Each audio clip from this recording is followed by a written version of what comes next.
അസ്സലാമു അലൈക്കും വറഹ്മത്തുള്ളാഹി വബറകാതുഹു. അൽഹംദുലില്ലാഹി റബ്ബിൽ ആലമീൻ. അസ്സലാത്തു വസ്സലാമു അലാ റസൂലില്ലാഹ്. അൽഹംദുലില്ലാഹില്ലദീ ഹദാന ലിഹാദാ വമാ കുന്നാ ലിനഹ്തദിയ ലൗലാ അൻ ഹദാനല്ലാഹ്. സൃഷ്ടിക്കുകയും സംവിധാനിക്കുകയും മാർഗദർശനം നൽകി അനുഗ്രഹിക്കുകയും ചെയ്ത അള്ളാഹുവിൽ നിന്നുള്ള സുരക്ഷയും സമാധാനം നിങ്ങൾ ഓരോരുത്തരും ഉണ്ടായിരിക്കട്ടെ. പ്രിയപ്പെട്ട സുഹൃത്തുക്കളെ, സഹോദരി സഹോദരന്മാരെ, ഒരു വിശ്വാസിയുടെ യഥാർത്ഥ നിലപാട് എന്തായിരിക്കണം? ജീവിതത്തോട് പൊതുവെയും സമ്പത്ത്, ഭാര്യ, സന്താനങ്ങൾ, ആരോഗ്യം, ആയുസ് എന്നിവയോടും വ്യത്യസ്ത നിലപാടുകൾ വെച്ച് പുലർത്തുന്നവരാണ് മനുഷ്യന്മാർക്ക് ഇടയിൽ അധികവും. വ്യക്തിപരമായ സവിശേഷതകളായിരിക്കാം ചിലരുടെ നിലപാടിന് അനുകരണം.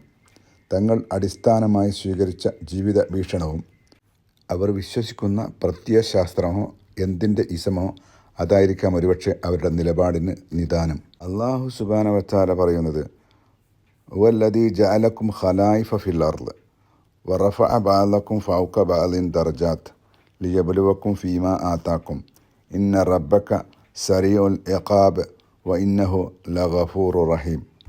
അള്ളാഹുവാണ് നമ്മളെ ഭൂമിയിൽ അള്ളാഹുവിൻ്റെ പ്രതിനിധിയായിക്കൊണ്ട് അയച്ചത്. വ്യത്യസ്തമായ കഴിവുകൾ കൊണ്ട്. അതിൽ ഡോക്ടേഴ്സ് ഉണ്ടാവും, എഞ്ചിനീയേഴ്സ് ഉണ്ടാവും, കാർപ്പൻ്റർ ഉണ്ടാവും, അധ്യാപകനുണ്ടാവും, മത്സ്യത്തൊഴിലാളി, ഇറച്ചിവെട്ടുകാരൻ, അങ്ങനെ പല പദവികളിലായിട്ടാണ് അള്ളാഹു സുബ്ഹാനഹു വ തആല വിന്യസിപ്പിച്ചിരിക്കുന്നത്. ഇതൊക്കെ നൽകിയത് നമ്മളെ പരീക്ഷിക്കുന്നതിന് വേണ്ടിയാണെന്ന് അള്ളാഹു പറയുന്നു. വിശപ്പുള്ള മനുഷ്യന് ജീവിതം നിലനിർത്താൻ ഭക്ഷണം ആവശ്യമാണ്. അതും അള്ളാഹു സുബ്ഹാനഹു വ തആല ഇറക്കിക്കൊടുത്തു എന്നാണ് നമ്മെ അറിയിക്കുന്നത്.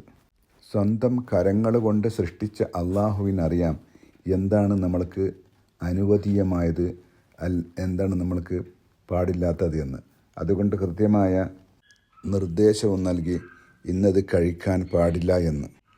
വിശേഷ ബുദ്ധി നൽകിയ മനുഷ്യനോട് രണ്ട് വഴികൾ കാണിച്ചു കൊടുത്തു പറഞ്ഞു, ഇത് സന്മാർഗത്തിലേക്കുള്ളതും ഇത് നാശത്തിലേക്കുള്ളതും, നിനക്ക് ഏത് വേണമെങ്കിലും തിരഞ്ഞെടുക്കാമെന്ന് പറഞ്ഞു. അതൊരു ക്രമമായിരുന്നു. ക്രമം തെറ്റിച്ചുകൊണ്ട് ചിലർ അക്രമിയായി, ക്രമം പാലിച്ചുകൊണ്ട് ചിലർ സമർപ്പിച്ചവരുമായി. എല്ലാം സൃഷ്ടാവായ അള്ളാഹുവിൽ സമർപ്പിച്ചവരെ മുസ്ലിങ്ങളെന്നും, എല്ലാം കേട്ടിട്ടും അതിന് വിപരീതമായി വർത്തിക്കുന്നവരെ മറച്ചുവെച്ചവർ എന്ന അർത്ഥത്തിൽ കാഫിർ എന്നും പറയുന്നു. മഹാപണ്ഡിതനായ ഹസനുൽ ബസരി റഹിമഹുല്ലാഹ് പറഞ്ഞു, ഓരോ പ്രഭാതവും വിടരുന്നത് ഇങ്ങനെ വിളിച്ചു പറഞ്ഞുകൊണ്ടാണ്, അല്ലയോ മനുഷ്യ, ഞാനൊരു പുതിയ സൃഷ്ടി, നിൻ്റെ കർമ്മത്തിന് സാക്ഷി. അതുകൊണ്ട് നീ എന്നെ പ്രയോജനപ്പെടുത്തുക.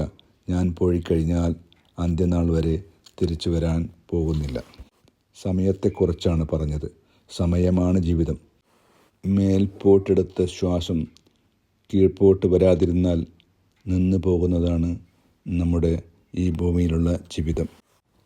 950 വർഷം പ്രബോധനം നടത്തിയ പ്രവാചകനാണ് നൂഹ് നബി അലൈഹിസ്സലാം.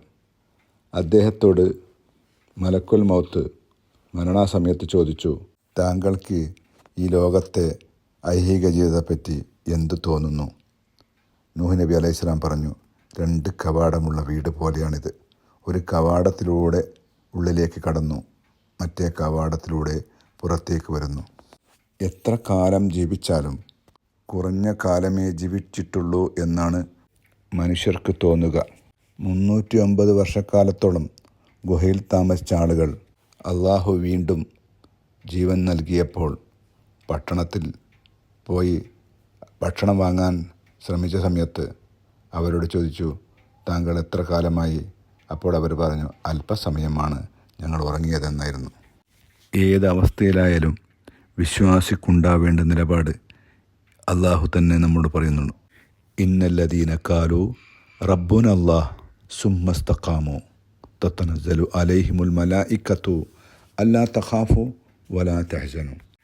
എൻ്റെ രക്ഷിതാവ് അള്ളാഹുവാണെന്ന് പറയുകയും ആ പറച്ചിലിൽ, ആ നിലപാടിൽ ഉറച്ചു നിൽക്കുകയും, അങ്ങനെയുള്ള ആളുകൾക്ക് മരണം സംഭവിക്കുമ്പോൾ മലക്കുൽ മൗത്ത് അവരെ ഇപ്രകാരം പറഞ്ഞായിരിക്കും അഭിസംബോധന ചെയ്യുക, അല്ലാ തഖാഫു വലാ തഹ്സനു. നിങ്ങൾ ഭയപ്പെടേണ്ടതില്ല, നിങ്ങൾ ദുഃഖിക്കേണ്ടതില്ല.